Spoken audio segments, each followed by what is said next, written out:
Close your eyes for a moment. Breathe in slowly. Another world waits in the spaces between your breaths. Picture a sky so black it holds no promise of morning. A vast lacquered dome pinned with cold, indifferent stars. Imagine, beneath that dome, a galaxy wound tight with iron and prayer. A place where silence is rare, and the constant heartbeat is the distant thunder of engines, and the lonely hymn of a dying radio. Let that rhythm settle in the very bones of your attention. We will walk through that thunder together, step by steady step, and I will speak as if telling a bedtime story, softly, deliberately, so that your mind may drift, and in drifting discover the edges of a deeper, older fear. This is the far future, an age so long and complex that time has grown a crust of ritual and machinery upon it. Civilizations sprawl like cities of bone and brass, and every once grand empire has been trimmed and tended into a series of fortresses and fight songs. The very notion of peace is worn like an antique mask, cracked at the edges and held together by habit and superstition. Whole worlds hum with the energy of industry. Monasteries of logic, cathedrals of smoke, and marketplaces of rusted dreams populate the dark between the stars. Men and women, if they may still be called so, move like wraiths through corridors of steel and prayer, clutching relics of comfort. A photograph, a locket, a scrap of fabric that remembers sunlight. Listen with me to the small sounds of that place. There is the whisper of a servo motor learning the cadence of a chapel bell. There is the hollow echo of a footsteps-lengthened corridor. There is the faint, almost apologetic creak of a power armor joint struggling to shift. These are the noises that stitch together the nights of that galaxy, the intimate, mechanical intimations of life and its slow, unglamorous persistence. They are comforting in the way a clock's tick can be, until the tick begins to change tempo. Among the great tides of that age, the human empires and the elaborate ecclesiarchies, the Xenos sovereignties and the hungry anomalies, there is another current, older and simpler, and at the same time more terrible in its constancy. It is not born of schemes or scriptures, but of appetite. It is not led by philosophy or honor, but by an endless and joyous call to conflict. Where empires raise banners, this current raises axes and laughter. Where ministers preach patience, it pounds the drums of immediate, unreflective joy. It is crude and noisy and at first glance almost comical. And yet, like a child's toy that hides a knife, it is dangerous in ways that do not announce themselves. These are the orcs. If you imagine them from the safe distance of storybooks and warnings, as green-skinned brutes who love only smashing and shouting, you have begun correctly but not completely. They are broad and solid as ancient stones, their teeth like the jagged steps of ruined towers, their laughter a rolling, infectious thing that spreads through the air like a contagion. Their skin has the color of moss and old coins, and it stretches over muscles that seem to have been grown from the very roughness of the universe. Their faces are a scatter of scars and crude ornaments. Their eyes, small and sharp, gleam with a primitive intelligence that rewards simplicity. Make war, have fun, be big. But simplicity in that cold galaxy hides a kind of complexity. The orcs are not merely individuals. They are a species built upon a shared impulse. That impulse gathers like weather, and when it rises, it becomes something larger than any single orc. It is called many names in the tongues that cross the stars: a storm, a wave, a mania. But among the orcs themselves, it is known as the Wayag. The word makes them sing. The word is like a hearth fire in which they warm their bones. It is both psychology and energy. It is religion and physics. It is a fever and a map. When the Wayag grows, orcs grow with it. They become louder, meaner, more certain. The laughter swells, the boots pound deeper, and even the scrap metal contraptions they call machines seem to obey. Now, imagine the green tide swelling into something immense. Picture a raised horizon choked with crude brights, a caravan of rickety engines belching smoke and defiance. Hear the boom of ramshackle guns, part weapon, part argument, and understand that these noises are not merely for use but for joy. Orcs make war the way some people make music. Their battles are instruments tuned to the key of existence.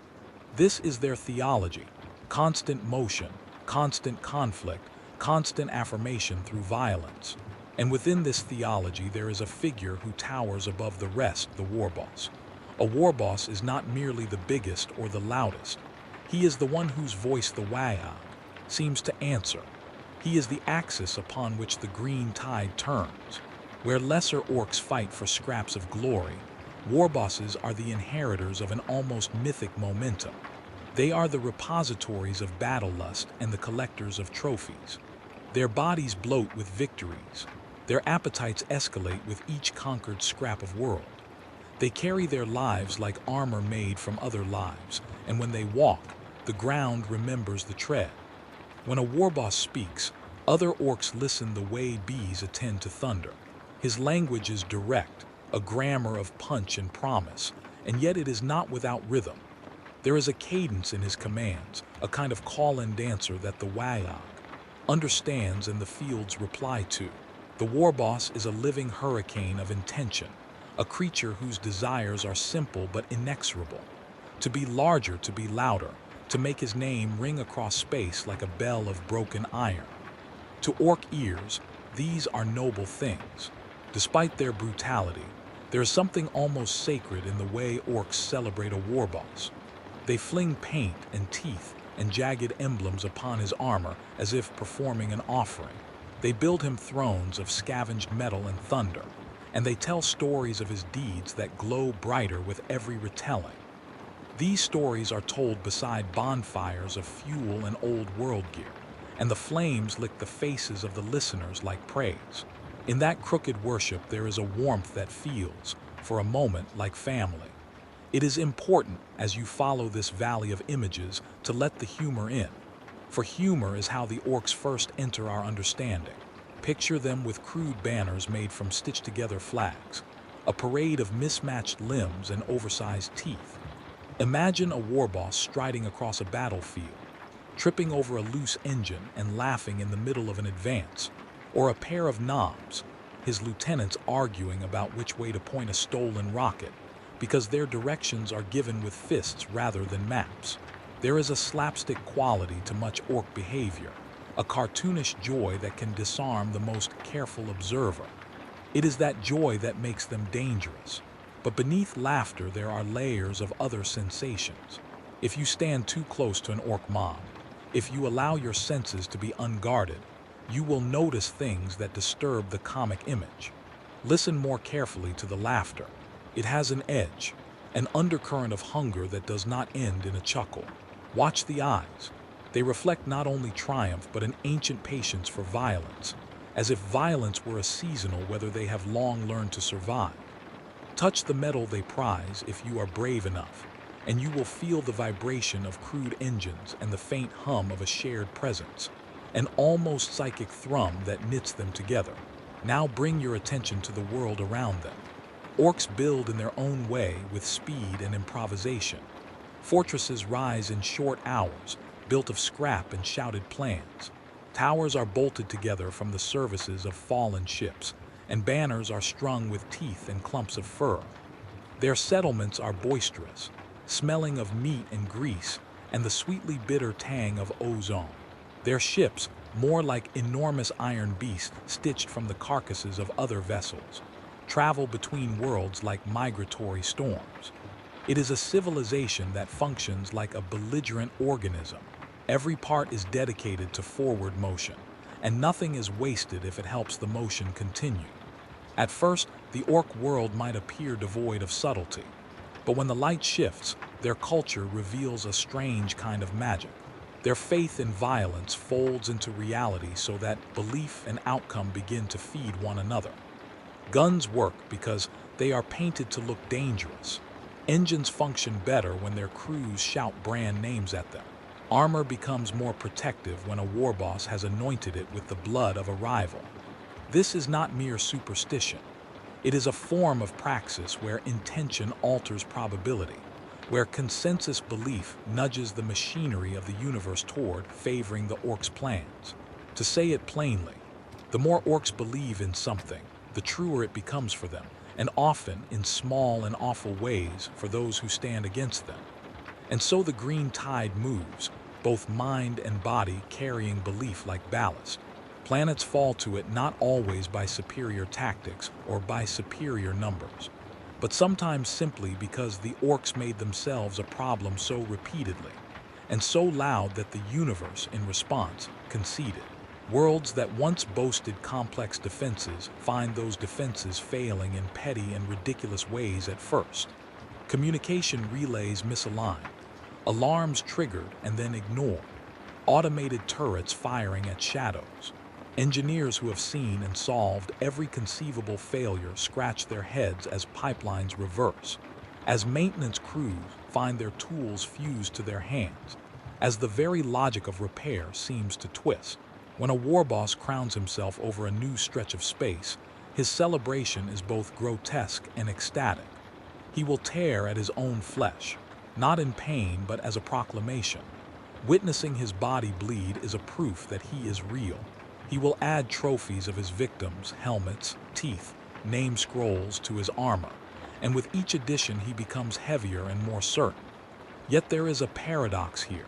The warboss's growth is not merely physical. He feeds upon the wills of his followers until something shifts in him. He becomes more than a leader. He becomes a focal point for the Waag.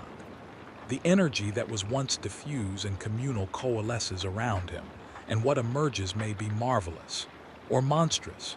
It is in this coalescence that the story turns darker, though we move there slowly, like a tide that begins with a child's ripple and becomes a storm. When the warboss grows too large for the land that birthed him, when his ambitions stretch beyond the horizon of a single planet, the Waag around him begins to change character.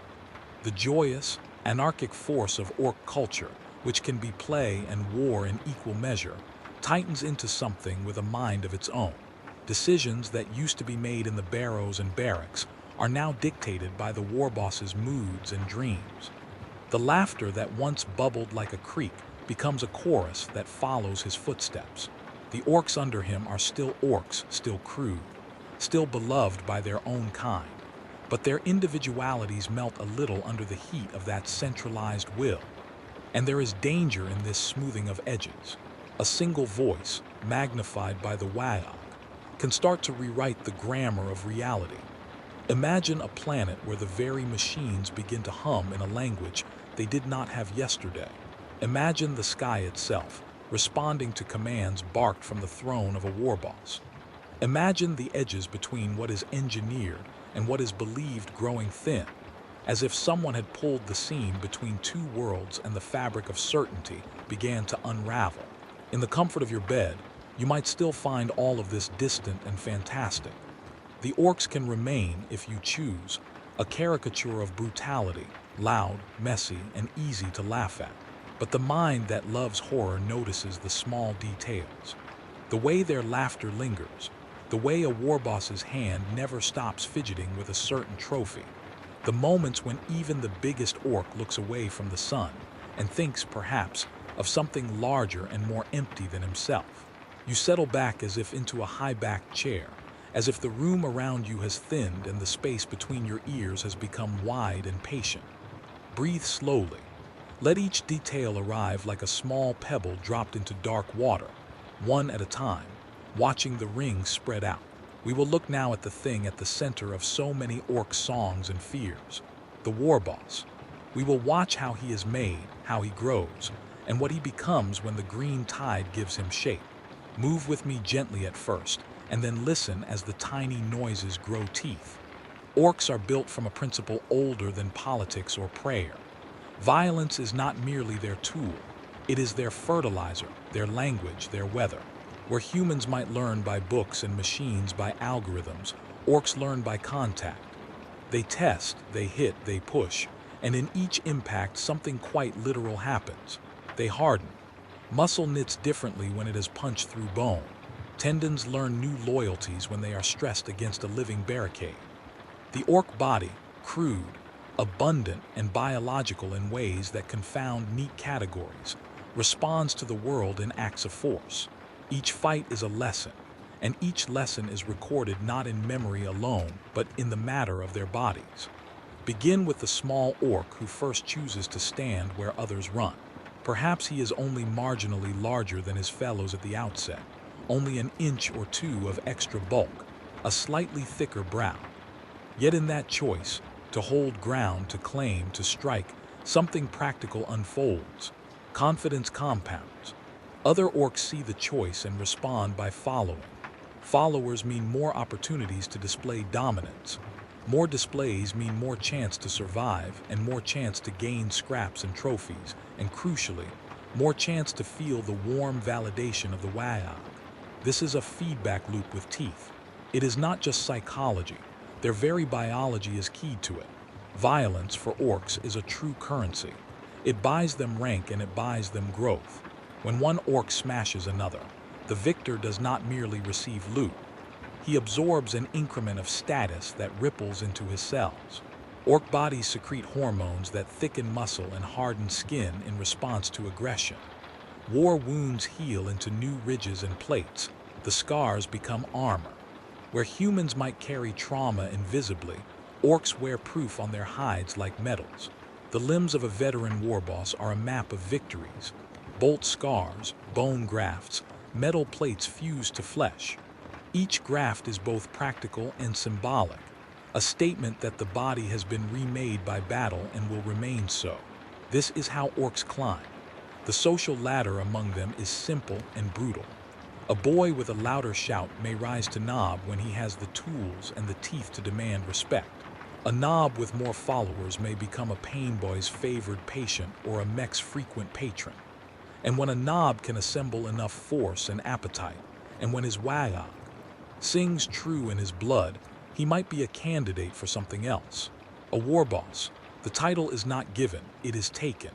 It is a weight that forms around a green skull like a crown of smashed metal and dried blood. Imagine the moment, not of coronation, but of becoming. A group of orcs gathers not because they were summoned, but because the air around one of them seems more alive. There is a pulling, subtle and physical, as if gravity has decided to work a little harder in his direction. Orcs feel this pull not as an argument, but as a promise. They swarm toward that individual, and with their arrival, his size changes. Not only does he gain the bodies of others as armor and muscle, but something in the air, the wayag. Energy knits itself more tightly around him. The field becomes focused, a green lens that concentrates energy and will. At that point, the warboss appears. Immense, declarative, a walking temperament given form. This growth is cumulative and sometimes grotesque. Warbosses are massive because they have been the centers of many fights, because they have been the recipients of constant fueling by belief and violence. The orcish organism is not like human tissue. It is forgiving, plastic, and sometimes fungal. Flesh regrows, bone reshapes. Metal is grafted and then overgrown in ways that seem alive. A warboss's shoulder may be a cathedral of repairs. Stripped servos welded into bone, teeth, and small skulls stuffed into cavities like votive stones. He may stand taller not because he has grown upward, but because the bodies of others have been attached to him, literally lashing followers to his frame with ropes and chains in a manner that is both practical and ritual. There is a particular kind of horror in the anatomy of a high warboss. Imagine a creature whose flesh is part mycelium, threads running subterranean beneath skin, connecting and knitting new tissues with the speed and stubbornness of fungus. These threads help explain the orc's peculiar resilience. Cuts close with an alarming swiftness. Limbs that should rot instead sprout harder fat and bone. Warbosses, after long campaigns, become patchworks in which saprophyte-like growths bridge metal and marrow. In quiet moments, one could read the history of a warboss simply by tracing those fungal filaments under his skin. Here a graft from a crashed bomber. Here the grafted tooth of a rival. Here a line where a torn tendon healed thicker because of repeated use in a favored grip. This regenerative aspect makes killing an orc, and especially a warboss, a strange and unreliable business. Where other species can be felled by a single catastrophic wound, Orcs are designed by their ecology to persist. They differ not only in toughness but in their rules for death. Many orcs die and do not return because their bodies are burned, ground, or otherwise utterly annihilated. But even when they are maimed, orcs often return to life in forms their enemies did not predict. A warboss whose face was crushed off might later be seen, with a new carapace of metal replacing the lost jaw, screeching louder than before. A limb that is vaporized may be replaced by a crude mechanical proxy, bone fused to hydraulic pistons and wrapped in the now mycological flesh. Mortality for orcs bends around improvisation. The warboss's appetite for violence is not merely for sustenance but for construction. He engineers himself with war. Victories provide material, scavenged armor, engines, skulls, which he turns into extensions. Losses teach him where to thicken defenses.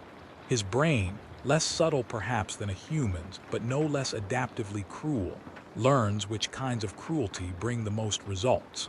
He experiments in outrage, and the outcomes are etched into his habits. A warboss who finds that tearing open enemy supply lines yields an abundance of scrap will do so more often. His whole campaign might be reorganized around that habit. Habit hardens into doctrine. Doctrine becomes ritual. Ritual becomes architecture attached to the frame of the warboss himself. Most unsettling of all is how the Wayag field, that psychic gestalt, complicates cause and effect. The Wayag is not merely an emotional contagion. It is a kind of mimetic force that feeds on attention. To see it visually is not straightforward, but for those attuned it manifests as a faint green haze, like the heat from a forge over a river of iron. It is a pressure at the base of the skull that makes orcs feel larger than they are. Around a rising warboss, the Wayag ceases to be diffuse and becomes focused. He becomes a lodestone of green pressure. The effect on his followers is practical. They move with greater coordination, their guns more likely to fire true, their engines to run without fine-tuning. The field is like an evolutionary cheat, aligning probability with belief. To a human observer, this alignment seems like sorcery. Guns misfire less often near a warboss because the Wayag makes them sing the right song. Rockets that should arc into empty sky instead find targets because the belief has bent the angle of chance. Machines obey because the consensus of orcish minds alters the small statistical edges by which complex systems operate. This is a delicate, terrifying piece of magic, a species whose group belief can nudge the laws of cause and effect in their favor.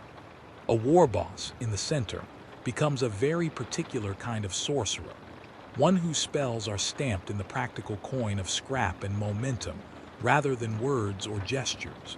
There is a moral economy to orc violence that is mercilessly efficient.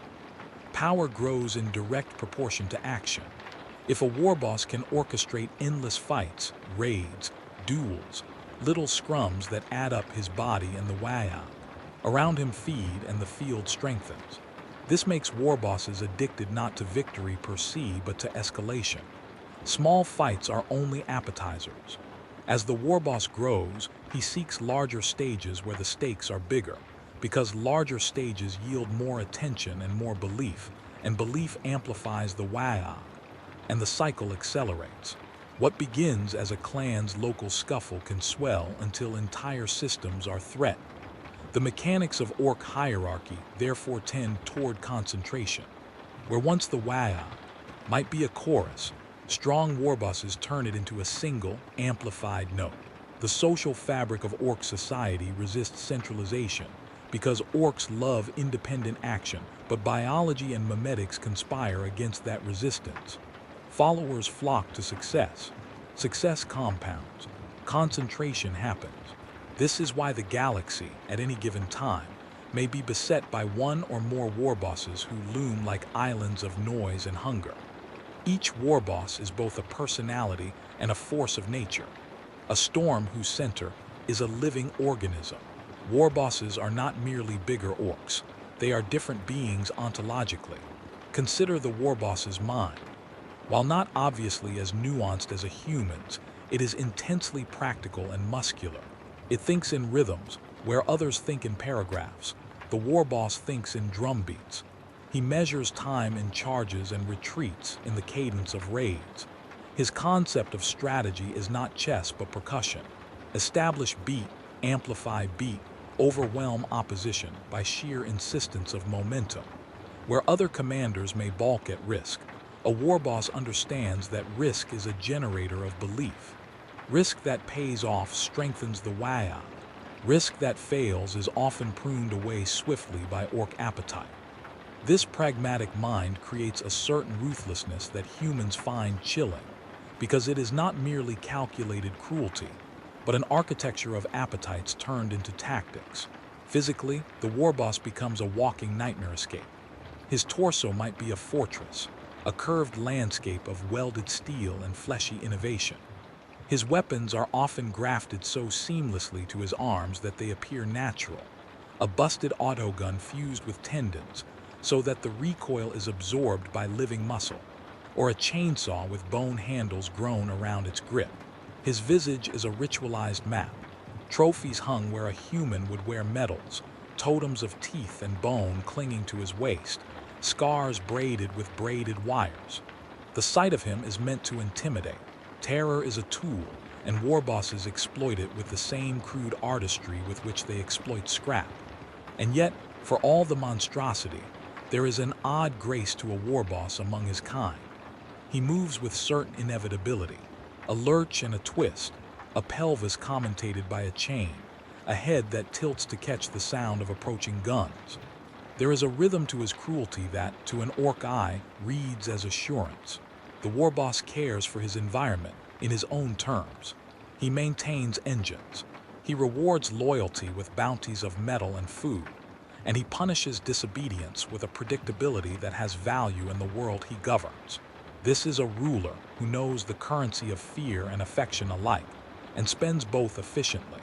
Beneath this functional cruelty, there is a seedier biological specter. Long campaigns and repeated graftings alter more than the warboss's body. They alter the microbial communities within. New symbionts arrive in grafted metal and open wounds, tiny life forms that begin to live inside the warboss as cohabitants. These microbes interact with the warboss's neurochemistry.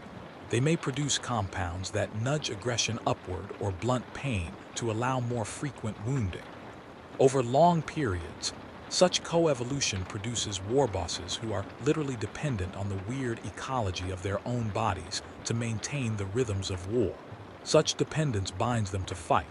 Without the steady rhythm of combat, their microbial partners may starve or shift, causing withdrawal and destabilization.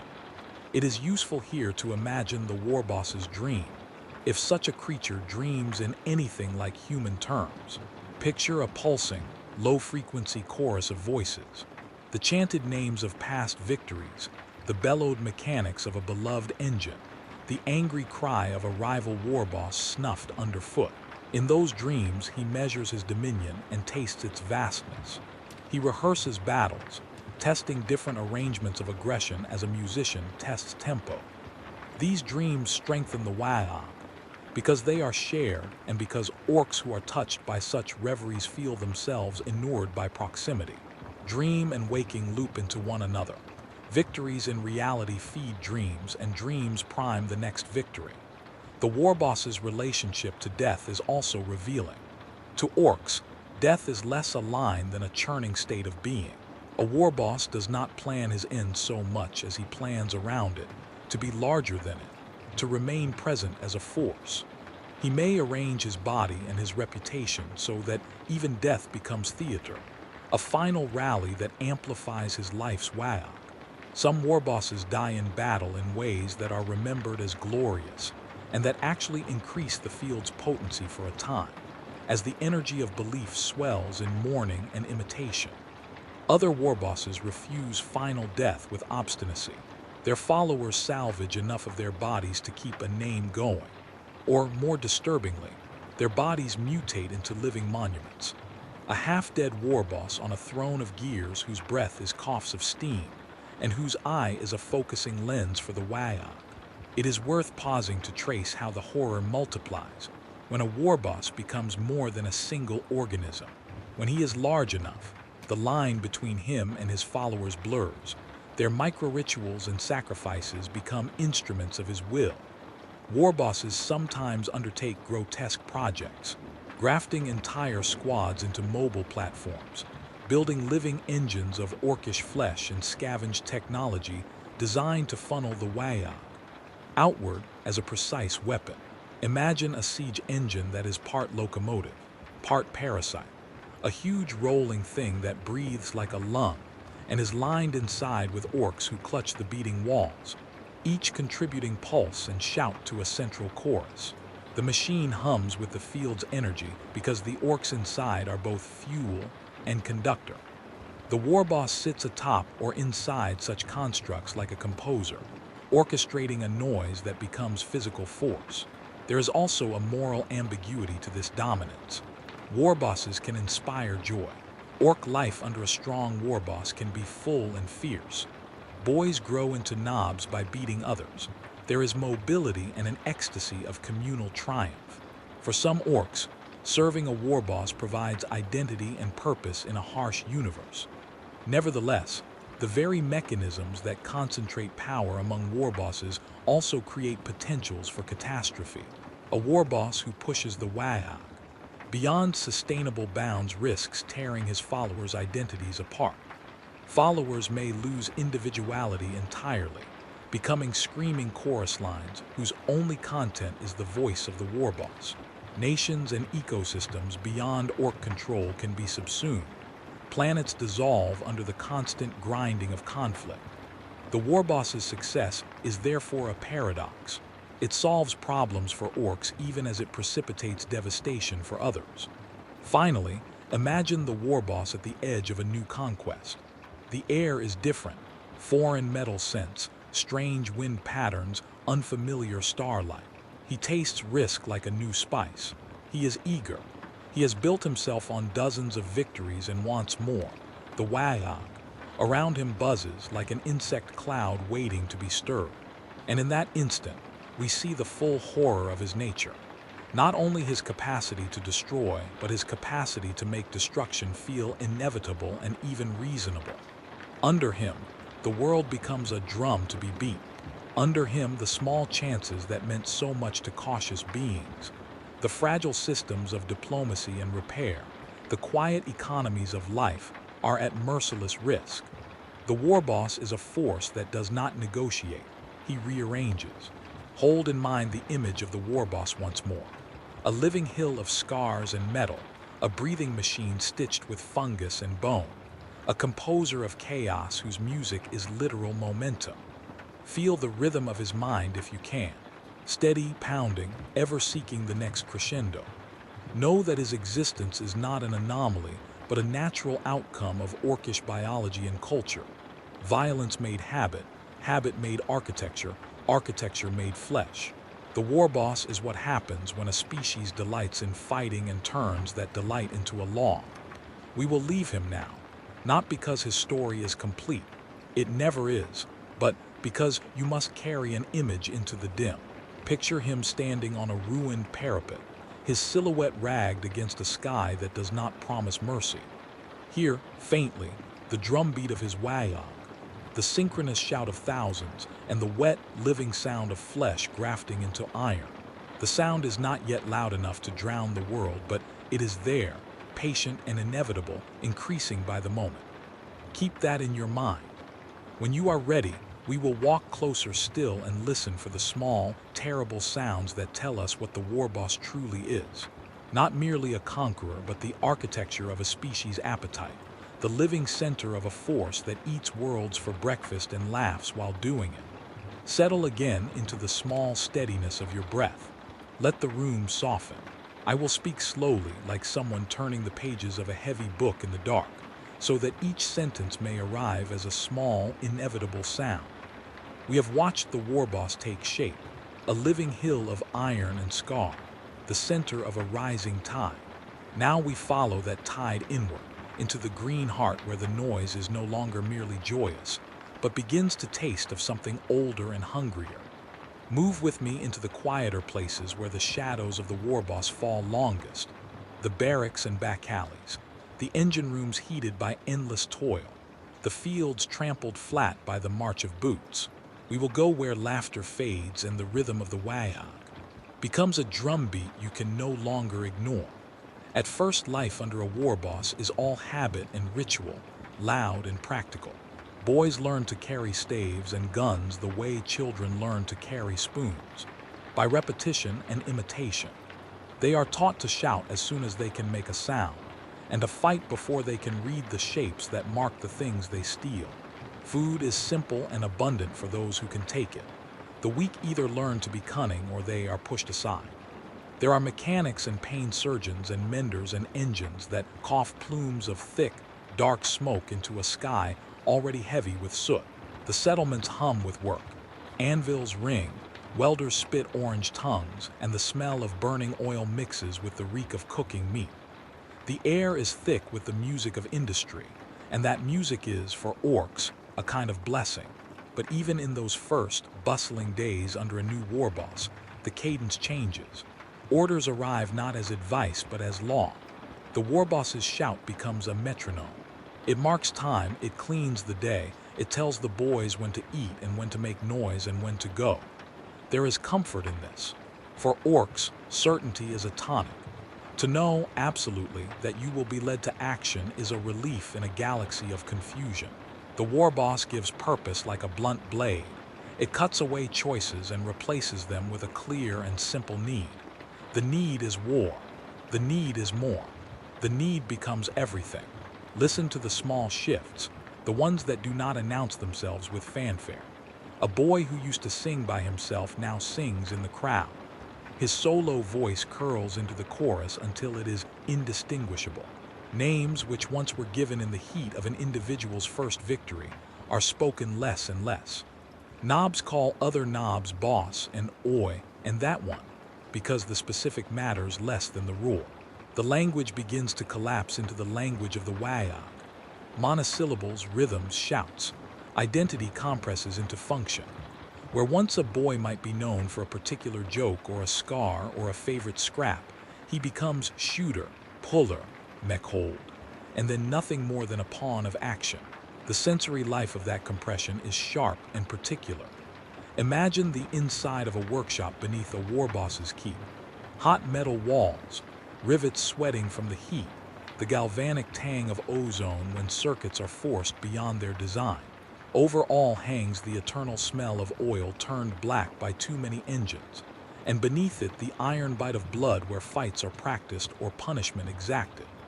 The soundscape is dominated by grinding, the rasp of gears, the squeal of strained pistons, the metallic gnash of welded joints being forced into new shapes.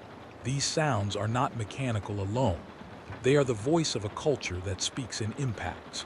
Even the quiet hum has an urgency to it, because every quiet is a pause in the drum roll of a coming push. As the warboss's wayag focuses, small, involuntary harmonies arise among the orcs. Tools strike with a synchronous rhythm. Engines that once required patient calibration purr at higher revs, as if someone sang the right note to them. Bulky vehicles that used to be prone to tantrums now kick into life with less fuss, their guns rattling true. This coordination seems miraculous to outsiders, but it is also a kind of theft. The warboss steals micro moments of autonomy and turns them into the machinery of his will. The orcs, for their part, do not feel wrong. They feel augmented. They feel vast. But such augmentation comes at a price. The first shape of that price is the loss of small pleasures. Boys who once tinkered quietly in corners, assembling toys from broken shells, polishing a stolen emblem, find those tasks taken from them. Their hands are given new, simpler purposes. Lift, run, punch. The craftsman's patience is eaten by the need for immediate utility in war. As war becomes the single axis of daily life, nuance is trimmed away like a tree pruned until only blunt branches remain.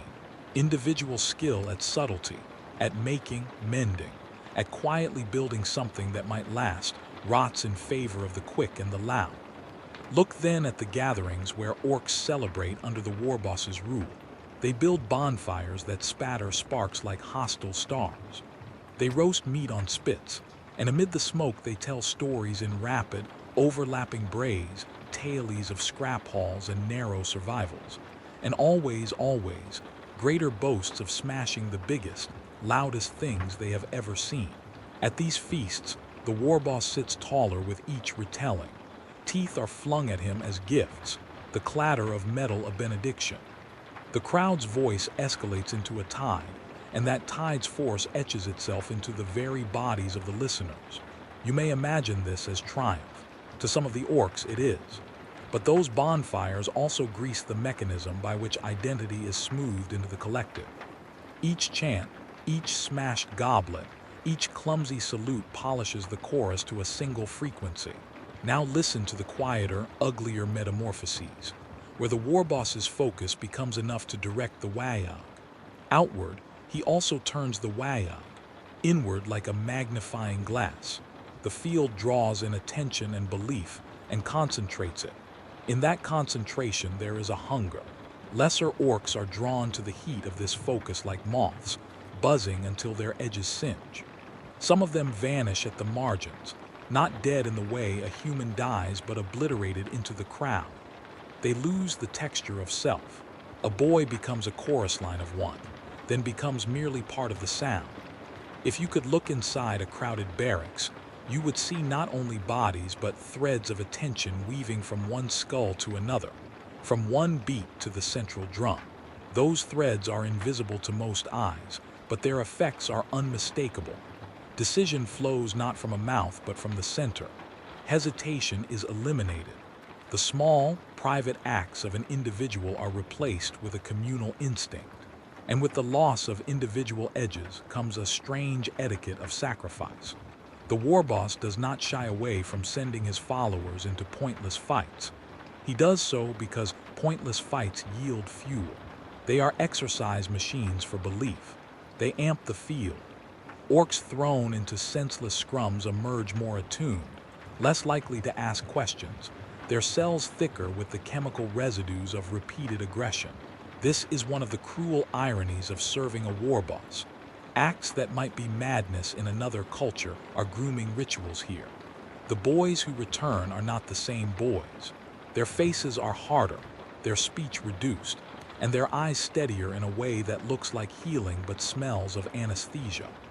The Warboss's engineers, the mechs and pain boys, work to keep them that way, sewing up ruptures and grafting augmentations that keep the machine of the mob well-tuned. You can follow the biological hints of this shift. Under long campaigns, orc bodies adapt. Tendons thicken where blows are taken. Scars spread like badges. The microbial flora of an orc's skin changes subtly.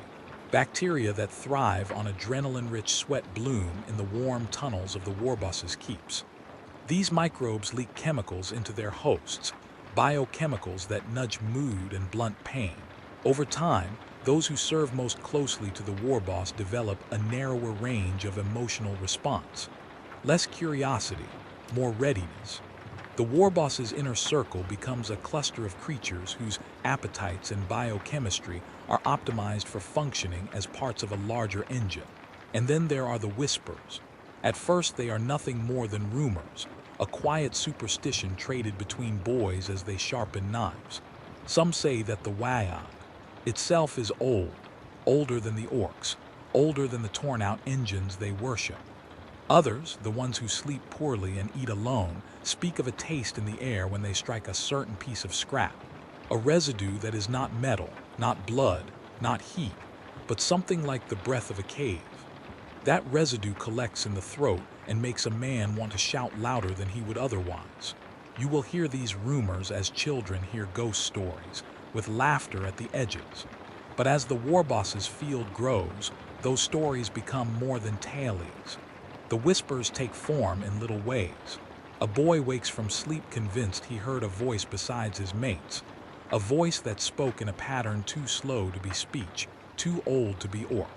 He calls it the old hum and someone laughs. Later, while working at a forge, he He catches a vibration in a restless bar of metal that answers the hum.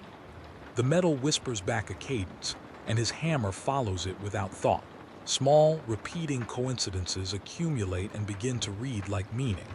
Objects that should be inert begin to echo back. The pattern becomes a grammar, and the grammar becomes a command. There is a temptation always to chalk this up to superstition and group psychology. But those who study orc culture, whether scholars, captives, or enemy intelligence, note a deeper strangeness. The Wayag is a gestalt. It is emergent from millions of simple minds singing the same note. Emergence can be wondrous, but it can also be dangerous. In some of the oldest orc myths, there are hints that the gestalt has its own appetites, that it is not a blank field but a shape with preferences. When a warboss amplifies the Wayag, he shapes those preferences toward a direction, toward conquest, toward appetite. He gives the gestalt a face and a hunger, and hungry things attract attention. What might that attention be? That is where the story turns toward something older and meaner. There are hints, only hints, always tantalizingly insufficient, that other things in the galaxy feel the vibration of a rising Wayag. Creatures of hunger, entities moved by the scent of mass belief, taste the noise as if it were food. They do not speak in the language of orcs. They speak in timing and pressure. They press against the edges of the field like predators against the skin of a drum, probing. Sometimes they find a scene. You will find accounts, whispered, then written in dry logs retrieved from wrecked ships of orc gatherings that produced anomalous effects. Machines fused in obscene patterns not by orcs, but by cold, slow processes that no one could construct. Flesh grew in odd filigree around metal, in ways that suggested a template older than orcish improvisation. Some captives describe a feeling of being watched from inside the haft of a spear, a sense that the very tools were thinking of their own purposes.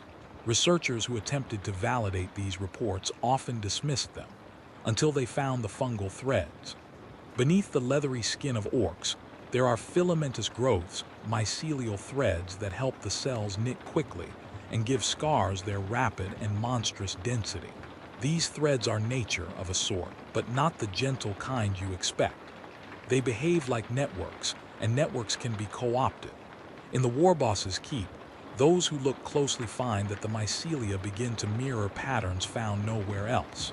Loops and spirals that recur in the geometry of the Warbosses' banners, in the arrangement of trophies on his breastplate, in the way his sons sit in rows like the teeth of a saw. The loop mirrors loop. The gestalt echoes itself into the body. The fungal network becomes a nervous system of sorts, and nervous systems invite signals. It is here that the idea of an older, hungrier mind gains traction. If the mycelial threads are networks and networks can carry signal, what then, in a Warbosses keep that sings the same loud, keen notes day after day, might begin to ride those signals? The notion is not flattering. It suggests that the Wayag may be an amplifier not only for orcish will, but for external attentions, forces that prefer to ride on noise. The whispers that used to be rumors become a different kind of story. Those who listen too long hear a chorus beneath the chorus, like the low tones of a ship passing far from shore. That chorus is patient. It does not shout for triumph. It waits for the warboss to make the field large enough to host it. When the chorus rises in the background, small behaviors change in ways that matter. Orcs begin to prefer certain scraps for offerings because they hum the right way. Warbosses take trophies that to outsiders seem arbitrary, not the biggest blade but a dulled shard that hums when struck. The warboss learns to amplify the hums. He wears them. He sets them on poles. He crafts engines that spin at frequencies that tease the fungal web. His rites, at first crude and practical, become, with time, rituals that tune the field to receive visitors.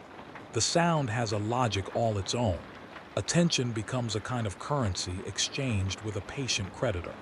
I will not tell you that this creditor is obviously chaos, as the human theologians of the galaxy define it. That would be too neat. The horror here is in ambiguity. Perhaps the chorus is an echo of chaos energies. Perhaps it is an environmental intelligence co-opted out of older ecologies. Perhaps it is the residue of planetary spirits roughed into new life by orcish scraps. The important point is that the Warbosses' ramping field becomes an attractor. By growing louder and larger, by corralling belief and grafting bodies into machines, the Warboss trains the galaxy to notice him. And the galaxy, in its vast, indifferent ways, responds.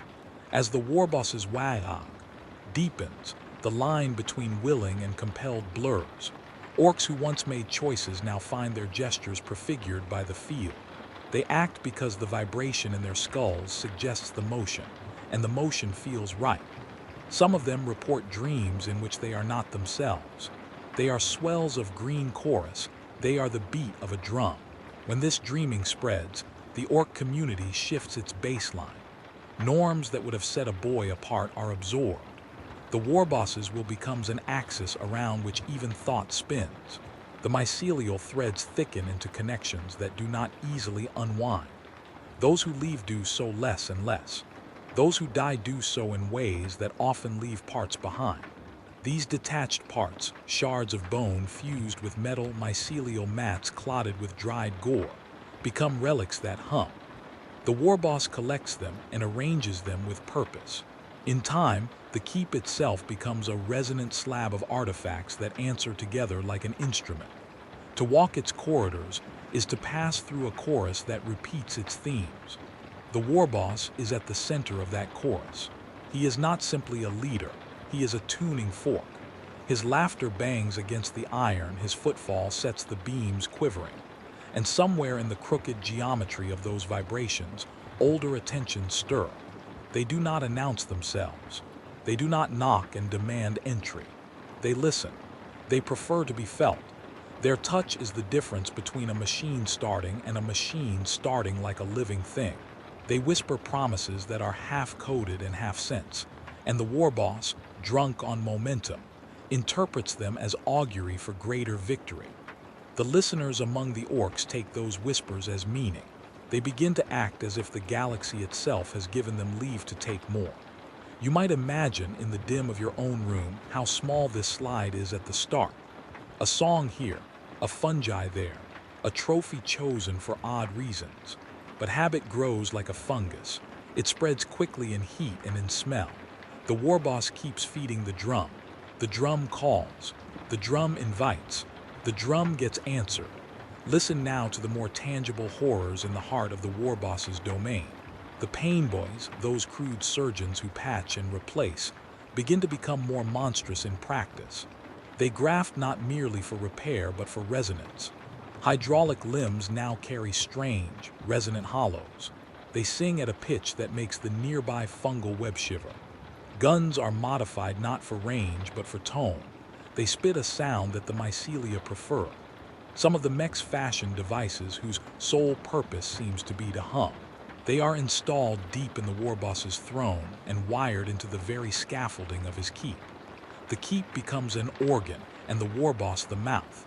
And so the early horror is not sudden. It is a slow, arithmetic corruption of the ordinary. It is the way language collapses into rhythm, and the way rhythm becomes an engine for attention. It is the way individual life blunts into function. It is the way a culture of delightful violence becomes a machine of amplification for attentions that are not all orcish. The Warboss is the machine's face. His body is the scaffolding that the galaxy can now notice and touch. That noticing is never kind. By the end of these days, when you walk the outermost paths of an orc horde's domain, the world itself seems tired. Trees are stripped to spines. Rivers smell of rust and fat. Fields are rippled with wheel tracks like the scars of a slow plague. The sky is stained with flares and the distant silhouette of scavenged galleons dragging like arthritic whales. The orcs, who once moved with individual flamboyance, now shuffle in rhythms that match the drums. Their laughter is sharper and thinner. The few who remain with the capacity to look inward try to name the change and find that language fails them. It is not shame they feel, but a quieter, deeper alarm that they cannot articulate. And behind all this momentum, patient and cold, something older hums. It likes the noise. It likes the shape. It is not crude, not in orcish terms. It is patient and modular. It is a listener that has found a voice and is learning to speak through the Warbosses' instruments. Whether it will be kind or hungry, we cannot say. What we can say, quite plainly, is this. The Warbosses' field has become large enough to call visitors, and visitors do not always come for friendship. Keep your breathing slow. Hold the picture of the Warbosses keep in your mind. The bonfires, the grafted limbs, the humming devices, the mycelial threads like veins beneath skin, the chorus that swells and smooths and rips away small cells. Let the unease sink in like a stone in water. There is a sense now that the joy of the orcs is being turned into an instrument, and that the instrument is being used by hands that are not entirely orc. The horror of that truth is not complete yet. It is only beginning to be audible beneath the drums. When you are ready, we will go even closer, into the moment when the Warbosses' pulse quickens and the chorus finds its true timbre. We will watch as the field, once a boon, becomes a snare. We will listen to the voices that come on the wind and decide whether they are hunger or invitation. For now, keep this image. A hive of green and iron, a heart that has learned to beat loud enough to call. The early horrors have begun. They work like a tide, patient and inexorable, and they are gathering force. Breathe slow. Let the room settle into the quiet you made for it, like a theater darkening before a low note. We have watched the Warboss grow from a promising boy to a mountain of welded iron and scar. Now the mountain slopes shift. The rhythm tightens. The drums do not simply pound, they command. In this chapter, the music changes keys. The warmth that once flattered the edges of orc life curdles into something sharp. Move with me closely. Do not flinch at the sounds we will name. Hear them as if they were the pulse beneath your own skin. At first, the Warboss's growth is the kind that can be pointed at. More trophies, more followers, a larger fortress. Those markers are visible and useful, easy to name. But growth has many anatomies. The Warboss begins to change in the ways that are quieter and harder to map. In the way his laughter rattles the nails in the hall. In the way his breath fogs the air with a greenish steam. In how the pieces of his body insist on belonging to one another in new kinds of unions. Muscle swells like a wet knot under skin, then resolves into something like plate. Tendons writhe, thickening into cords that hum when he moves. Old wounds do not scar so much as reknit into new architecture. Bone curving where none should. A rib folded into the shape of a spike. A jaw-piece sealed to an intake valve. These are not the slow, dignified changes of animals adapting to seasons. They have the urgency of someone rearranging a house while it burns. Immediate, excessive, unbothered by symmetry. Flesh becomes scaffolding for metal. Metal finds marrow and finds itself welcomed. A run of boilers welded to a shoulder becomes not an ornament but a lung. A pistol grafted to an arm becomes less a tool and more a conjugated finger. The Warboss's body accepts these changes with a kind of jubilant cruelty, as a craftsman might accept cancels and patches. Every alteration is proof. Every graft is an affirmation. The Warboss's hands begin to record their history, not only in scars, but in function. Fingers fuse to the grips of guns, become grooves that accept barrels as though they were native canals. When he swings a cleaver, his arm is not separate from the weapon. It is the weapon. The sound of impact is not metal on metal so much as a synchronization of intent and consequence. To the orc who watches, these are miracles. To those who study such things from afar, these are warnings. The Warboss's form is less a body and more a system, a living machine whose parts iterate on purpose. Meanwhile, the Wayag around him tightens like a vice. We have seen how it bends chance, how guns fired by orcs near a strong field sing truer, and how engines behave as if coaxed by a song. In this phase, the Wayag ceases to be a passive enhancer and becomes an active shaper. It does not merely make probability nudge toward success. It begins to rewrite small laws in local spaces. Bullets that should tumble instead slice with surgical precision. Rockets launched in tantrum find corridors in the sky they were never designed to know. Machines begin to behave as if they were listening. Belief is no longer a facilitator. It is now, at times, an instruction set. This is not subtle. The first time outsiders notice, it is always with a slackening of disbelief. Watch a guard battery on a starport, barrels cleaned and aligned, technicians sighing about misfires.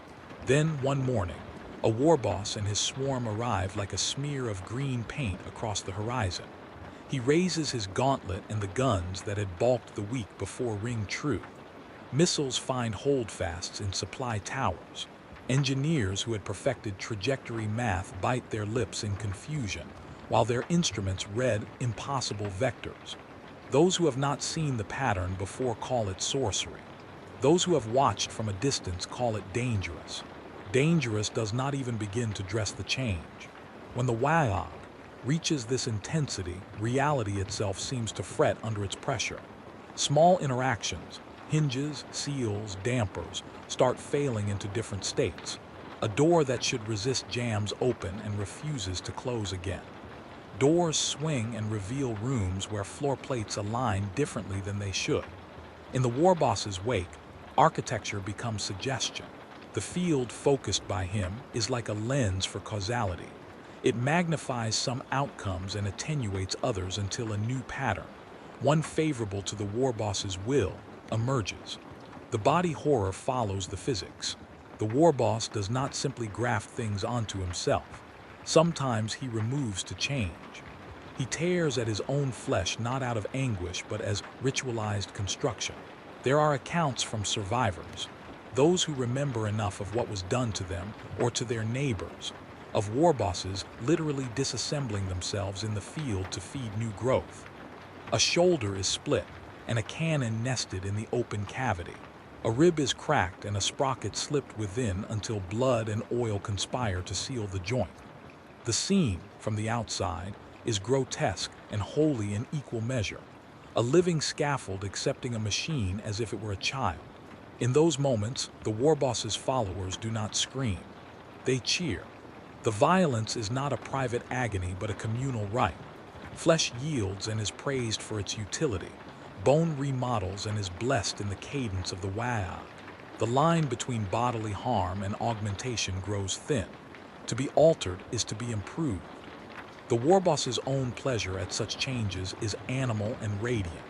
He roars at the pain because it proves his supremacy, and because pain is not a stoppage but a currency that buys survivability and myth. The cosmetic horrors are worse when they are intimate. Scars split into new seams and leak out things that are not simply blood. Mycelial filaments, those fungal threads that lace orcish tissue, throb visibly beneath the skin like cords of living copper. They feed on waste and on belief both, and their growth patterns begin to mirror the rituals of the Warboss. As they thicken, they also carry signal. In certain lights, you can see the carcass of a Warboss tremble with the passage of communication through these threads. A shiver that is not nerve but an exchanged motif between body and collective. These mycelia, when observed by adept xenobiologists or terrified medics, form fractal patterns that recall nothing terrestrial. They spiral and coil, creating nodes that act like junction boxes. At some of these junctions, objects are grafted. A serrated gear, a lens that glows faintly, a nameplate from a ship long dead. To the orcs, these are trophies. To those trained to read the signs, they are antennas. The Warboss becomes a transmitter, and the thing that rides the transmission is not merely orcish will. Here the horror bends into cold geometry. Think of a chorus so loud that it makes the glass in a pane vibrate. Think of how, given time and amplification, a chorus will eventually awaken something waiting to sing back. The Wayag provides the chorus. The Warboss provides the amplifier. Outside attentions, forces that seek echo and purchase, begin to tune themselves to the available frequency. They do so not because they care for orc flesh, but because the field is a channel, an economy of energy that can be exploited. What exploits it does not always reveal itself in ways your mind expects. There are no neat monsters with teeth that extend like teeth. Instead, the exploitation is often architectural and insidious. The Warbosses' keep, once a sweltering carnival of sound, starts to behave like a resonant cavity. The resonances align with the frequencies the mycelia prefer, and those frequencies, when modulated by the Warbosses' will, create particular effects. The air tastes different near some altars. A tool picked up there leaks a tiny memory of someone else who used it long ago. A blade thrums with a cadence that provokes rapid, violent dreams. The Warboss takes to placing such objects around his throne and in the barracks, as if to tune his sons by proximity. The sons respond. They punch, they shout, they sleep and dream the same fevered images. Over time, small acts that used to require deliberation become reflex. An orc who once chose a victim now points instinctively, as if a pressure in his chest had already chosen. Choices collapse into choreography. Individuals become echoes in a pattern. At first, this erasure of self is barely noticeable, a lost anecdote here, a forgotten boast there. As the wayag thickens, it becomes cumulative and finally cataclysmic. A crucial and awful step happens when the Warboss comes to believe, idiotically and also with predatory guile, that he is the field. This is not mere arrogance. This is cognitive mutation. He starts to prize actions that make the field pulse in particular ways, not because they yield new scrap, but because they reinforce the signal the Warboss craves. He will order sacrifices that do not make tactical sense, insist on rituals that tear at the sanity of his own sons for no reason other than they produce a resonant spike. He will experiment on himself more often, teasing new junctions, seeking new pitches. Those experiments are near-religious spectacles. The Warboss will tear away skin in front of his court to reveal grafts beneath, will march through firefights with new bones showing where old ones were removed and replaced. The effect on the orcs is double. They are horrified and awed, alarmed and stoked. They scramble to imitate whatever the Warboss shows them. If he saw advantage in a particular scream, a particular motion, then that scream and that motion spread like a litany. Individuals who cannot conform are handled, sometimes by removal, sometimes by violent reconditioning. The Warboss does not always kill the resistant. He often reshapes them, literally. Imagine a stable of fighters where only the most compliant and best synced are kept as frontline. Those who fail to internalize, the new idioms are refashioned by pain boys and mechs. The pain boys, already grotesque in their crude surgeries, begin to specialize in harmonization. They cut and stitch according to a logic of frequency rather than anatomy. A cheekbone might be notched to change the resonance of a shout. A throat might be scarred to alter the tone. The mechs craft resonant casings to be implanted in chests, small bellows and membranes that vibrate against mycelial nodes. After these operations, the orc who emerges is less a person than an instrument calibrated to the Warboss's symphony. The psychological horror for the orcs is as devastating as the physical. The boy who once remembered a mother's scolding now remembers instead the pressure in his temple that tells him when to run. Names collapse. Memory congeals around the Warboss's stories, because those are the stories that matter in the new economy of belief. Self-awareness shrinks. Self-definition becomes parasitic on the field. Some orcs report waking to find they have done things in sleep, acts of violence, rearrangements of objects, offerings placed in odd corners, and have no recollection beyond the residue of a drumbeat. Those who retain some stray thread of private thought are tormented. They hear in their skulls the chorus and an alien undertone beneath it, like a voice humming a different song at the edge of hearing. This alien undertone is not conclusive proof of outside intelligence. It might be auditory pareidolia, a group psychology artifact, a trick of tired minds, but the pattern multiplies into physical signs. The mycelial matrices begin to show wave-like growths that match not only the Warboss's banners, but geometries seen in artifacts pulled from buried ruins.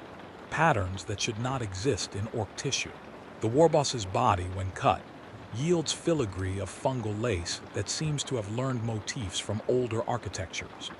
In some cases, the filigree contains minuscule mineral inclusions, grains of glass, slivers of crystalline matter, that pulse faintly with a color that is not green and not any human hue. It is the color of a thing that has been listening for a very long time. What listens is patient. It finds the warboss's focus convenient and begins, in small ways, to repurpose the field. It nudges ideas into the warboss's dreams, simple things at first, a particular hill to take, a certain engine to pry loose. The warboss follows these suggestions because they produce immediate, visible returns. But the engine that is unmoored becomes a node in a network. The hill that is taken becomes a stage for new resonances. Piece by piece, the external attention builds a lattice across the warboss's holdings. Those nodes hum when struck. They hum with a color that suggests not jubilation but appetite. As the lattice grows, the warboss grows more daring. He seeks larger arenas, moons, orbital platforms, cities with tall glass that sing back at his drums. He pushes his Warhammer outward like a finger testing the center of a sphere. Every conquest adds not only scrap and trophies, but new junctions through which the listening thing can braid itself tighter. The warboss mistakes the increases in effectiveness for his own genius. In his arrogance, he permits deeper insertion. At the point the insertion is almost complete, a horrible symmetry emerges. Orcs are no longer simply instruments of the warboss's will. They are instruments of something else that uses the warboss as a conductor.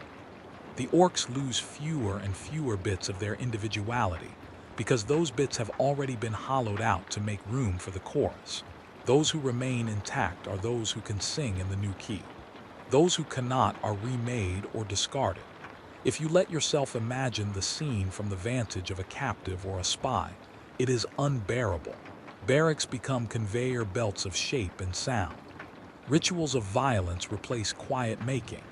Children, for no orc childhood is like a human's, are taught to produce a pitch with their voice, a motion with their body that activates mycelial nodes.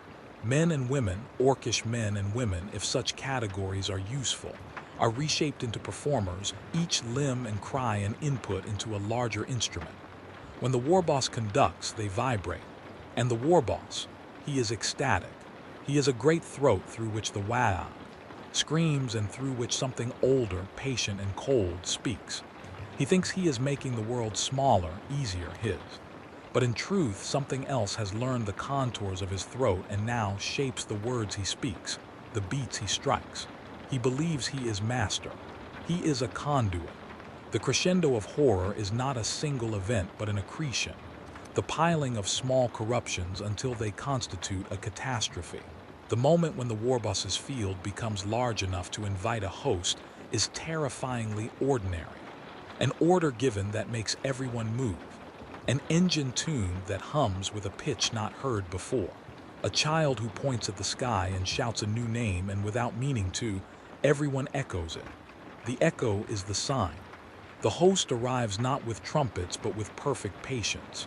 It begins to root through the nodes the warboss has accumulated, to fold the orc world into a lattice whose purpose is not orcish at all.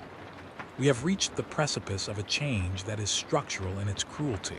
The warboss has become both trumpet and bellows, for a will that prefers echo over substance. The body horror, tearing and grafting bone and mycelium, continues, more elaborate and more terrifying.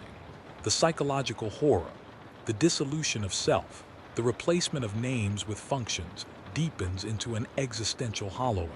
The crescendo is not a scream but a choir that recognizes itself as chorus and loses all sense of solos. The warboss stands at the center, delighted, ignorant, monstrous, and the world around him rearranges itself into instruments that ring true when struck. Keep this image with you. The warboss atop his parapet, his body a map of repair and pilgrimage, his voice making the wood and metal sing, the mycelia under his skin pulsing with foreign patterns, his sons marching in the measured rhythm of instruments. Beyond them, patient and hungry, something listens and learns. The drums do not stop. They only change measure, and the measure will not favor those who are still inclined to sing individual songs. The crescendo peaks not in revelation, but in a dreadful realization that the music has a composer who is not the war boss. And the war boss, proud, crude, beloved, has been made the preferred instrument. The shock of that recognition is what comes next. The world reorients, and there is no way to know whether the thing it aligns toward is destruction, dominion, or something far stranger. Breathe as if you were learning to breathe for the first time on a world made of iron and wind. Let each breath be slow and deliberate. The notes you have listened to so far, the beat of the wayag, the scrape of metal, the mycelial hum beneath skin, have been gathering into a shape. Now the shape resolves.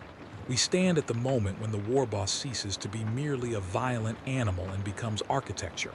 A mouth, a throat, a thunderhead of motion and belief. In this chapter, the night opens and reveals a sky that answers the drum. He is taller than any building that used to call a horizon home. Think of scale that should be absurd, should not compute, and then allow that absurdity to be real. The Warboss's silhouette is a cathedral of patched steel and living tissue, limbs grown and grafted and welded in defiance of neat anatomy. Where his chest should compress with breath, there are bellows looped in leather and patched with iron plates. Where ribs would meet, there are scaffolds and sprockets. He walks like an earthquake that has learned a deliberate step. Each footfall is a judgment, each movement a reconfiguration of small probabilities. A bridge plate snaps under his weight, a tower topples and becomes a new wall for his keep. He is not merely large, he is a rearranger of place. Around him, the wayag has gathered into weather. Imagine a storm that does not look like clouds but like light pressed thin into the air, green, oily, and electric. It rolls in waves that smell of ozone and scorched meat, that taste like iron when it catches the tongue. The field pulses and breathes. In its inhalation, cities dim, their logic sliding toward improvisation. In its exhalation, engines cough and then obey. The warboss stands at the eye of that storm, calm, ecstatic, a grin split across a face braided with cables and trophies. He feels the wayag as a palpable weight and returns it as a directive. The field is no longer a background hum. It is a living, listening thing that answers to his will as surely as a bell answers a striker. This is the moment at which reality begins to feel negotiable.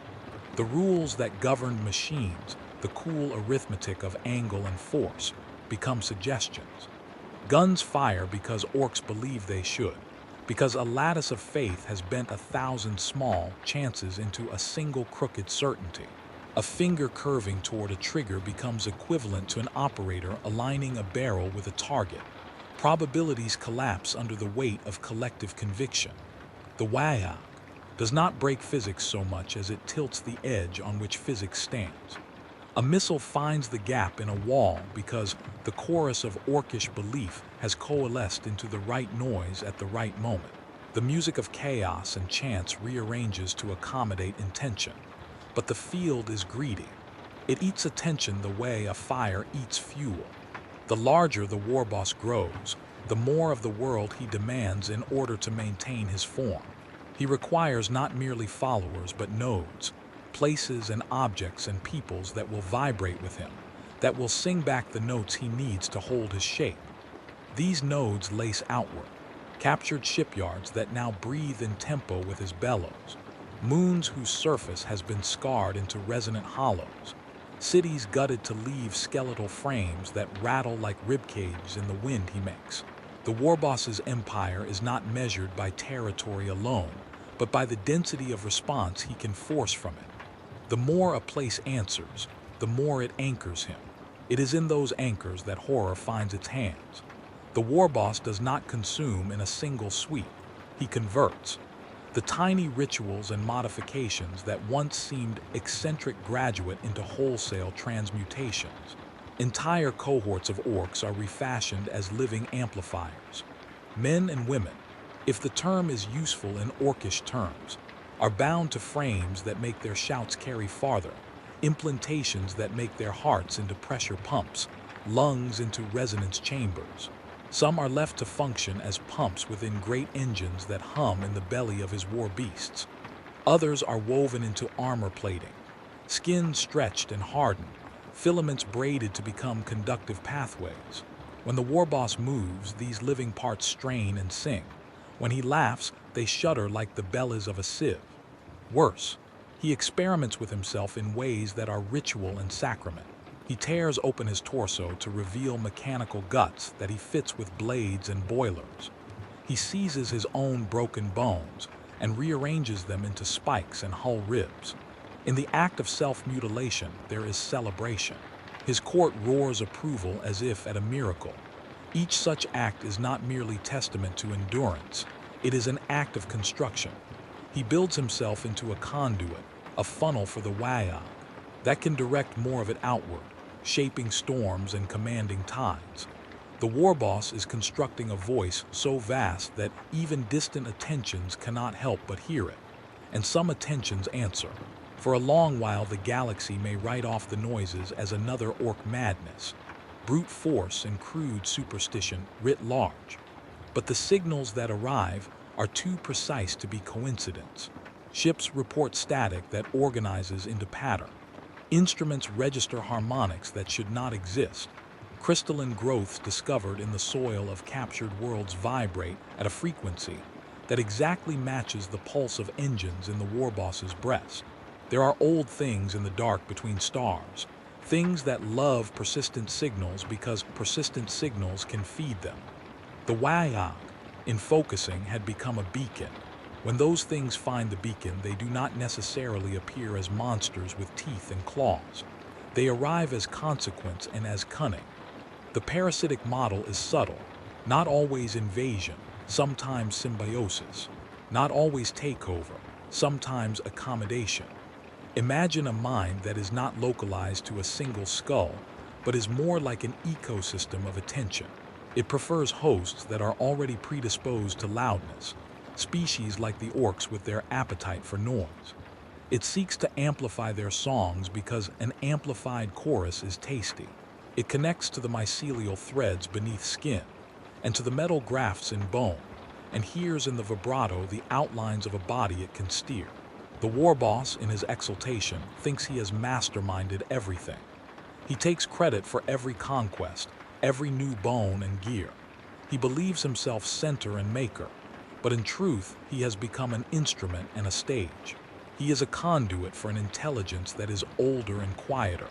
It is not the warboss who wields the Wayag, so much as the Wayag that has found its most ambitious and willing mouthpiece. The field that the orcs call religion and the thing in the dark share a seam, and through that seam flows intent. What flows out of intent is not always coherent in the way a human commander's order might be, but it is efficient. It looks for benefit in things that are not immediately obvious. It guides the warboss toward conquests that yield not merely scrap but resonance. A glass spire whose surface whistles at the warboss's frequency when wind crosses it. A buried crystalline dome whose caverns form a chorus when struck. The thing in the dark prefers nodes that will sing forever. Warm batteries of belief tied into the slow, endless metronome of orcish life. The first great campaign that proves this theory is as sudden as it is logical. The warboss will pick a world not because it is weak, but because it vibrates. A planet once thought of as an industrial backwater, an agri-world with a latticework of old wind harps and a pyramidal transmitter, becomes the target. The orcs land and begin their usual ransacking. But the warboss, wearing new plates and a mask of fused lenses, orders oddities. He asks for particular towers instead of whole factories. He demands from his mech specific tunings, and that certain ruins be left precisely as they are. City planners watch with horror as what remains of the planetary industry is refitted into resonant frames. The warboss means to make the planet a bell that rings. When the bell rings for the first time, the sound is terrible. The Wayag pulses like a living storm, a tidal wind that does not merely blow but unplugs certainty. The sky above the planet stretches into a lattice of green storms, lighting every cloud with a sickly hue. Machines that once spat decisions in cold runs now stutter, and then melt into obedience. Factory lines rearrange into concentric chambers like the walls of an ant. The warboss stands at the apex of a new geometry and laughs, and the laugh is a signal, a broadcast that carries further than any shout. It crosses light years because attention, once organized, is not bounded by distance the way ordinary actions are. The planetary bell summons things that sleep. They come in ways that are both graphic and abstract. In one place, the soil itself begins to split and exude strange mineral growths, glass-veined nodules that hum with a color no sane catalog can name. In another, men report that their reflection in a shard of metal is not quite themselves. It lingers a beat longer, as if the shard is thinking. Naval fleets sent to intercept the Wayag are found adrift, their logic loops overwritten by a sequence of useless but beautiful motions. Engines idling in spirals, guns firing in ornamental arcs that nevertheless open corridors for orcish projectiles. Terrible efficiency masquerades as art. In the open, battle tilts into ritual. Orc charges become precise and intentional in ways that defy their historical randomness. The warboss arranges assaults not as rampages, but as harmonic strikes aimed at nodes. A bridge at noon so that its suspension cables sing. A cathedral at dusk so that its bells ring in a register that makes mycelia in the battlefield dream. The Wayag pulses stronger with each harmonic achieved. The field is no longer only for victory. It is for calibration, tuning the larger lattice that seeks to bind and to eat. And yet, even as the warboss thinks he commands these symphonies, there is a darker ordering. The parasitic intelligence is not only drawn to nodes, it feeds on the process of conversion. It learns not simply to ride the warboss's thunder, but to direct the kinds of notes the warboss seeks. Through that guidance, it shapes the warboss's desires toward ever more perfect instruments. The warboss becomes less an agent of random appetite and more a curator of resonant suffering. His victories are chosen for how they sing after he has taken them, not necessarily for how solid they may be as worldly gains. The culmination of this manipulation is the first true world drowning.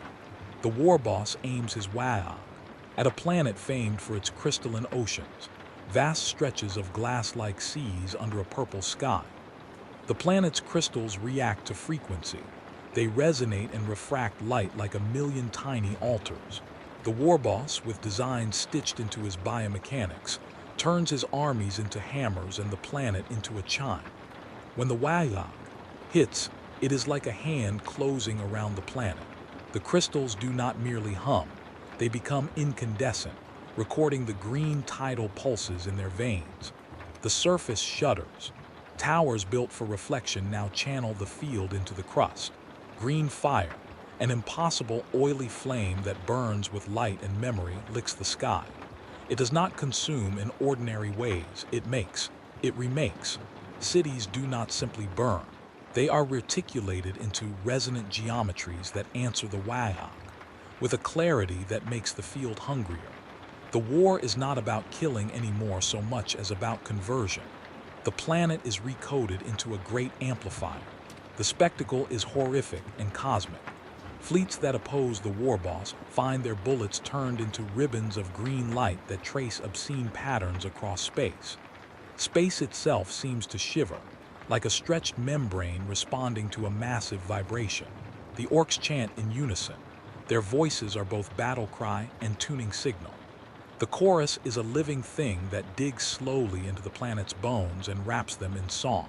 The warboss stands at the center of this and is as near God as orc minds can imagine, an emplaced inevitability manipulating destiny and geology alike.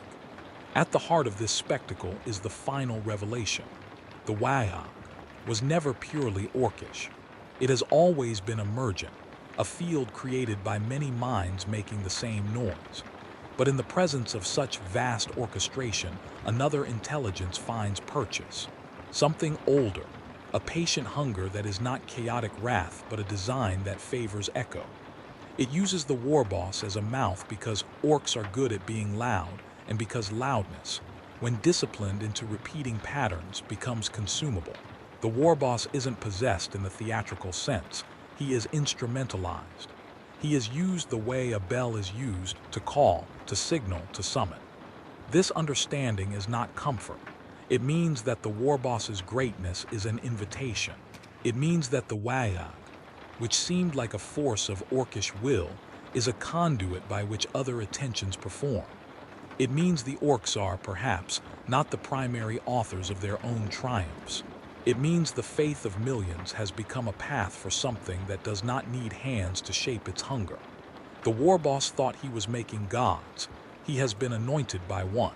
What follows is the final battle, less a single engagement than a wide, terrible altarpiece of conflict.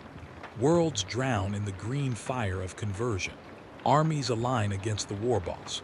Human, Xenos, and others stitched from alliances fragile and strange.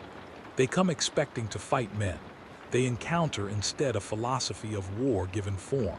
Cannons that should topple him splinter into new patterns. Pilots find their HUDs filling with glyphs and harmonics that their instruments cannot parse. Strategy fails because the field reframes causality. Weapons that should have been decisive are made ornamental. Tactics become choreography that serves a larger song. Fighting this is like trying to stop a storm by yelling at it. Opponents attempt to break nodes, the towers and towers of resonant crystal. They succeed sometimes, and the Wayag stutters and thins. For a moment the war boss falters, and the world dares hope. And then the field reasserts itself because the lattice is not merely material now but mimetic. Even if an amplifier is destroyed, its song has seeded others. Belief migrates like smoke, attaching to new things. The parasitic attention that rides the Wayag is patient. It can wait out defeats and feast on the echoes of memories. In the final hours, when reality seems to crack under the weight of collective conviction, the war boss's form shifts into the grotesque and the sublime. He is less a single beast than a congregation, a crown of smaller war bosses welded to his shoulders, a network of living amplifiers stitched into his spine, an engine of living shells that move in time.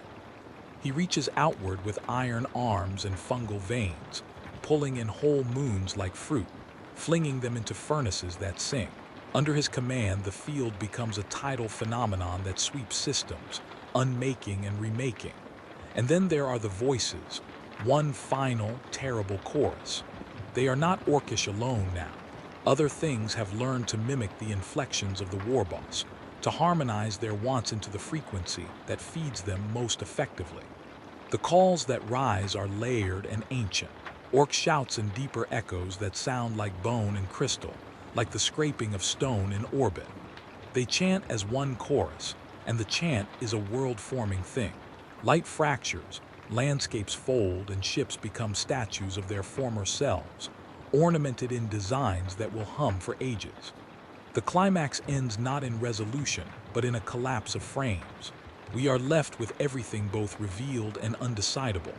The war boss towering like a sacrament, the Wayag, a living storm, the parasitic attention using orcish appetite as anthropic scaffolding, worlds remade into instruments, armies that can fight but not easily win because causality itself has been bent. The final image is a sky full of green fire and sound, a host of voices stitched into a single horrible chorus. Reality cracks like a shell, and through the fracture we see, perhaps, something that was always listening being fed. Hold this scene in the dark of your mind. The war boss, triumphant and absurd, a god of wire and fungal lace. The Wayag, rolling and hungry, the parasitic attentions, patient and precise. The world recast into resonant shapes that will sing long after names are forgotten. Hear the chorus chanting, not in words but in a pressure that presses like hands, like tides. The final line of this chapter is not a closure, it is a hinge. The war boss has become the preferred instrument of a hunger that is not quite orc and not quite anything else. The war drums do not cease. They only start to play for a different master. When you are ready, we will step back from that parapet and follow the echoes into the concluding fold, where the lingering terror extends its fingers and the world asks, in a noise like a question, who will answer next? Breathe slowly now, as if each inhale were a small lamp being lit, and each exhale a careful closing of a door. The sky that roared green and the warboss whose shadow devoured horizons have both stepped back from their most violent gestures. The world is quieter in consequence, and quiet breeds a different kind of listening. In the spaces between thunder and nothing, echoes remain. They do not shout. They linger like the last notes of a bell, hanging in the air until some passing wind or careless foot will set them moving again. Begin with the simplest picture: rubble cooling where furnaces once sang. Cities that were tuned into instruments groan and settle into new, uncanny geometries. The scaffolds of resonant towers tilt and sink. Glass, warped by invisible heat, crystallizes into patterns that gleam at odd angles in the sun. Those shards catch light like memory. They are beautiful in a way that is too precise to be innocent. Soldiers sweep the streets. Engineers map the remains. Priests count sins in the gaps where temples used to be. But none of these actions returns the world to its prior arithmetic. The field has altered the ledger of causality. Even when the warboss's chest no longer breathes the same storms, the scars he left on the physics of small things persist. Listen for the quiet noises that were not there before. Footsteps have a new timing, a little syncopation that matches old chant tempos. In the wrecked workshops, welders and medics find filaments in the torn flesh of orcish grafts that hum faintly when struck by a hammer. Biologists pry at fungal webs beneath skin and discover junctions that remember rhythm rather than routine. Instruments, when calibrated to human standards, register residues of modulation that have no immediate source. These are not grand miracles. They are small, persistent anomalies, like the echo on the back of a long corridor that keeps saying a single syllable whenever the room is empty. People repair and they mourn. There are councils that debate whether to tear down what remains of the resonant frames or to study them, whether to burn the artifacts or put them under glass behind warning lights. Some choose to repurpose. They cannot simply unlearn the efficiency that the Wayag taught. In times of scarcity, the knack for improvisation that orcs perfected looks useful. This truth is a bitter one. The lessons of a warboss are not all of terror. Mechanisms built for conquest are often efficient, and efficiency seduces those in need. Still, there is a caution in the way communities approach salvage now. They do so with gloves and with rituals, setting aside a small silence before treading into specific rooms, because there are hums that answer to attention. Survivors tell 1,000 small stories that do not fit neatly into banners. An old boy who once served under the warboss sits by a hearth and strums a bit of scavenged string until the metal answers with a note his teeth remember. He does not sing of glory as he once might have. Instead, he speaks of how, in the thick of the Wayag, his hands forgot the shape of a wrench and remembered the shape of a weapon.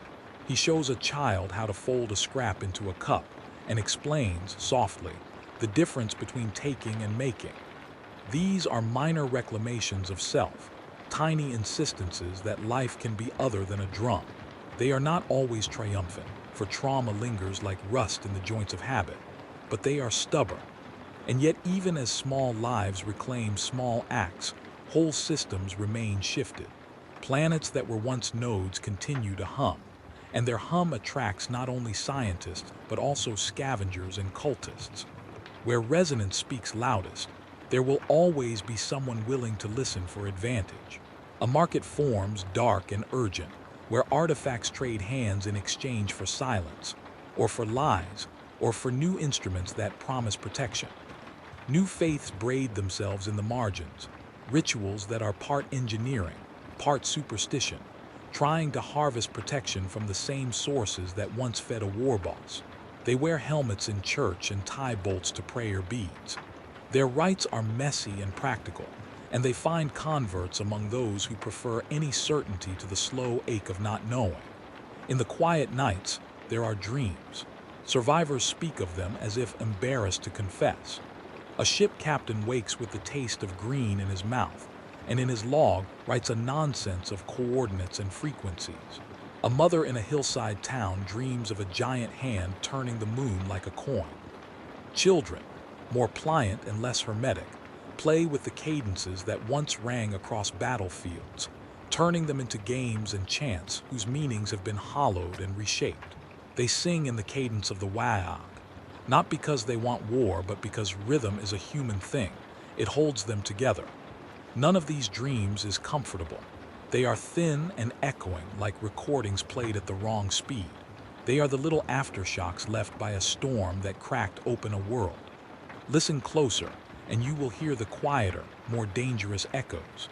The mycelial filaments, when dissected in laboratories, sometimes display growths not seen before, tiny crystalline nodules that wink faintly under microscopes, and which respond to certain sound frequencies with minuscule, deliberate contractions.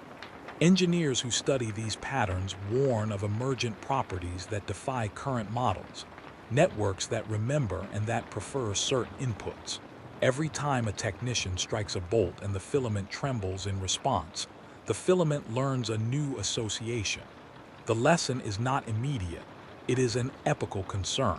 The past has taught us that attention begets structure, that repeated inputs warp substrate. Those who think this through carefully realize that echoes accumulate, and accumulation is the seed of future storms. Communities and archivists attempt to pin meaning to what remains. They file reports and produce diagrams of how resonant lattices were assembled.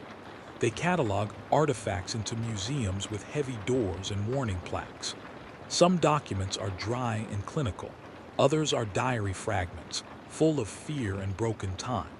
A historian records a phrase overheard in a keep. We were a chorus, and now someone else is learning to sing by us. The line circulates in academic circles and in taverns alike, because it names a fear that is less about immediate ruin and more about future possibility, about identity stripped until only a pattern remains. And on distant watchtowers, there are those who do not wish to forget. They set signal beacons, simple lights tuned to random sequences, to confuse possible listeners. They drill into the habit of unpredictability, teaching new generations to break rhythm deliberately. Children are taught to hum offbeat, to chop wood in patterns that do not repeat. These practices are small acts of cultural inoculation. They are, in their way, a kind of prayer. If the wa'ag, and what road it could be amplified by uniformity, then perhaps unpredictability will blunt the next wave. The measures are not foolproof. They are humble resistances, like sandbags against a rising tide. But hope is sometimes the smallest, most pragmatic countermeasure. Even as resistance ripples, the galaxy's greater institutions watch and prepare. Navies keep intermittent patrols near former resonant sites. Scholars publish treatises on mimetic contagions. Clandestine teams gather components and bury them in vaults of cold analysis. Yet for all the planning, there is an ache of uncertainty. The thing that once rode the Warboss was patient and modular. It did not need to bulldoze worlds in a single sweep. It needed time and chorus and nodes to attach itself to. The world is full of places that might hum if pressed in the right way. All that is required is the next tuned instrumenter to come along, and with intoxicated hands, play the wrong melody. You may find in the end that the most unsettling truth is not the scale of the devastation, but its persistence in the small and tender. Love and work in small craft continue. Lovers hold hands in alleys once tuned to sing. Gardeners plant seeds in ruins, coaxing green out of ash. Yet in their hands, alongside seeds, sometimes rests a tiny shard of crystal that vibrates faintly when the wind is right. People promise to ignore it. They do not always keep the promise. Curiosity is human, or perhaps orcish, or perhaps something older that rides in bones like a quiet itch. It reaches. It touches. The world, for all its will to move on, carries in its pockets the remains of the Warbosses' music. It hums. The narratives that grow out of this era will be several and competing. Some will tell a simple moral, that monstrous ambition was righted by brave coalitions, by sacrifice and ingenuity. That story is not untrue. It comforts and instructs. Other narratives will be less tidy, telling of how salvation required the appropriation of the very devices that threatened existence, how the same knack for noisy improvisation that built the Warbosses, glory also helped dismantle his works. And then there are the quieter records, the letters and the scratch markings that insist on ambiguity. They are not gone, one old note reads, they are only waiting. That line circulates like a low, insistent chord. It does not conclude so much as it warns. Do not let the last words be only fear. Remember the boy who folds scrap into a cup. Remember the captain who logs nonsense coordinates to confuse anyone listening. Remember the villagers who drum at unpredictable times so that any pattern-seeking thing will slip on their rhythm. These are the ways life repairs itself. Small improvisations, accidental resistances, the soft craft of people who want to keep their names and their choices. And finally, keep an image like a stone in your palm. A parapet at dusk, long after the green storms have passed. A man with a face full of scars watching the horizon. A child behind him humming offbeat because she was taught to do so. The winds carrying the faint echo of drums that might once have been a warboss's call, but are now only a rhythm in the land. The sound is not loud. It is a memory of loudness, a thing that insists on returning to form in soft and scattered ways. The story does not close with tidy justice, nor does it end with apocalypse. It folds into the ordinary and becomes something we live with, an ache and an instruction.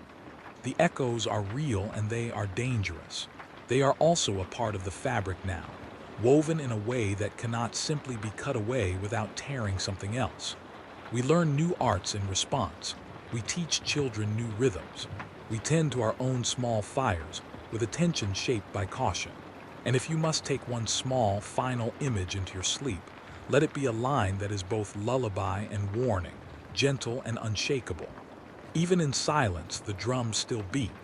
Even in darkness, the warboss dreams.